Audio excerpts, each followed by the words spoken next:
the exosuits. You call down this glorious monument to mechanized democracy and feel like a battlefield titan. Then its leg gets clipped by a single stray rocket and you're sent into a death spiral before you even fired your first round. We've all been there. It's that moment of pure, unadulterated Helldivers pain. But what if this is just the beginning? What if the exosuits we have are just the first draft, the prototype for something greater? The Helldivers community, in its tireless dedication to the war effort, has been hard at work dreaming up the next generation of mechs. And these aren't just minor tweaks, we're talking a fundamental evolution of mechanized warfare. Today we're breaking down the ultimate wishlist of brilliant community concepts to forge the future of the Exosuits program. So before we can build the future, we have to be honest about the present. The XO45 Patriot and his dual autocannon cousin, the XO49 Emancipator, are undeniably cool. They bring a ton of firepower, but they also have some serious, glaring issues that every single Helldiver has felt. First up, the most obvious problem, survivability. For a giant walking tank, the exosuit is shockingly fragile. It feels less like it's made of steel, and more like papier-mâché with good intentions. While it can shrug off small arms fire, a few well-placed rockets, a hug from a very angry charger, or some unfortunate bio placement can cripple it in seconds. The armor feels inconsistent, and with no defensive capabilities, you're just a slow, massive target waiting to get taken down. You're less of a tank and more of a glass cannon on legs. The second major issue is utility, or the lack of it. The moment you climb into your cockpit, you're locked into a single role, a mobile gunner. You can't interact with terminals, you can't reload your body's support weapon, and most critically, you can't call in stratagems. This is a massive tactical drawback. If your team needs an emergency resupply or a crucial orbital strike, you have to abandon your 20,000 slip investment, leaving it vulnerable to just throw a blue ball. It forces a terrible choice between supporting your team and protecting your asset. And finally, there's the problem of progression. Now, to be fair, we can finally unlock and apply some cosmetic patterns to our mechs through warbonds, which is a welcoming addition. But that's where the customization ends. Functionally wise, every XO45 is identical to every other XO45. There's no way to upgrade his weapons, reinforce his armor, or improve his systems. The mech you use on your first day is the exact same one you're using for the hundreds of hours later, and it doesn't benefit from any of your hard-earned ship modules. It feels more like a borrowed tool, rather than your personal tool. These problems combined to make the exosuit a high-risk, sometimes rewarding gimmick, but it doesn't have to be this way. The community has a blueprint for a better tomorrow. Now, this is where things do get exciting, I promise. We're moving from the problems to the community-driven solutions that will transform exosuits from a disposable asset into the cornerstone of a Helldiver squad.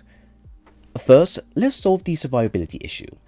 The number one community request, and one that seems tantalizingly close, is a shield generator. Now, some eagle-eyed Helldivers and data miners have pointed out that the Patriot exosuit model has a slot in its back that looks purpose-built for a module, and game files have long hinted at a planned shield. What type of shield, we don't generally know. While this is just speculation, imagine a regenerating energy shield that could also absorb a few critical hits, giving you the time you need to reposition or eliminate a heavy threat. This single change would catapult the exosuit effectiveness into a new league. But why stop there? How about we add in something called the modular armor upgrades? Imagine spending samples and requisition slips to apply different armor packages. Heading into a bug planet, equip acid resistant plating. Deploying against automatrons, bolt on a explosive resistant armor. This would add a fantastic layer of strategy to your loadout, letting you tailor your mech for the mission ahead. Next, let's tackle the utility problem. The solution is simple in concept, but game-changing in practice: a stratagem launcher.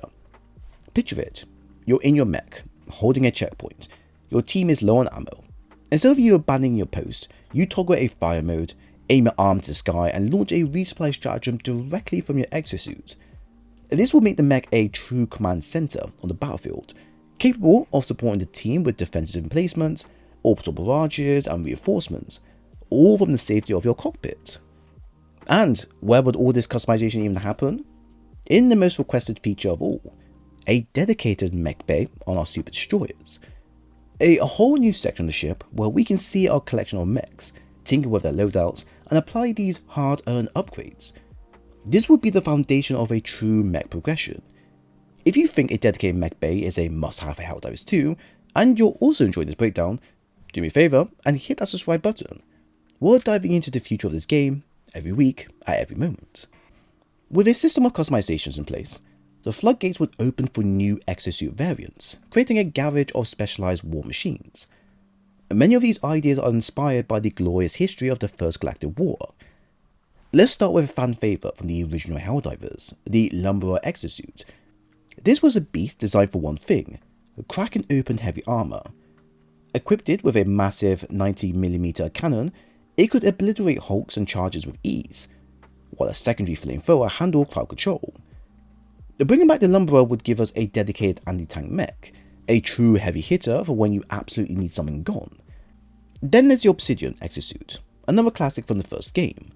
This suit came with the twin 20mm autocannons, designed to shred medium armored enemies and infantry waves.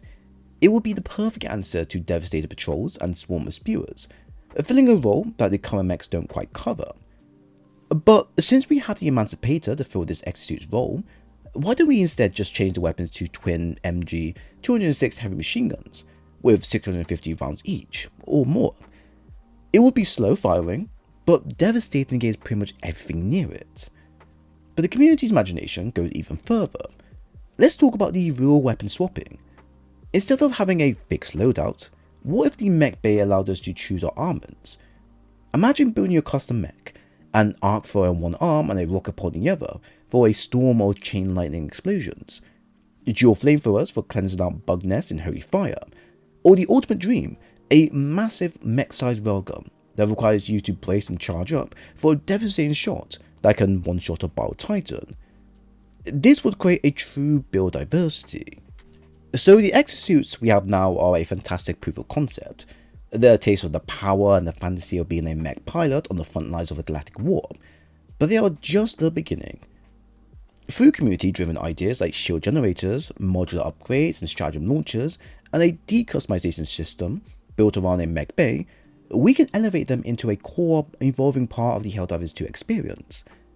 The potential for new variants like the Lumberer, combined with the true weapon swapping, and a potentially wild team-based concept, points to a future where our mechanized arsenal is as deep and as varied as our personal loadouts. The developers at Arrowhead are proven they do listen, and this community's passion is the greatest tool we have for shaping the war effort. So, what's on your exosuit wishlist? Are you desperate for a shield generator? Do you dream of mounting a giant quasar cannon to a mech arm? Or do you have an even crazier idea? Let me know in the comments below. I want to hear your ideas for the future of managed democracy. That's all for now, Helldivers. Stay safe out there, and I'll see you all in the next drop.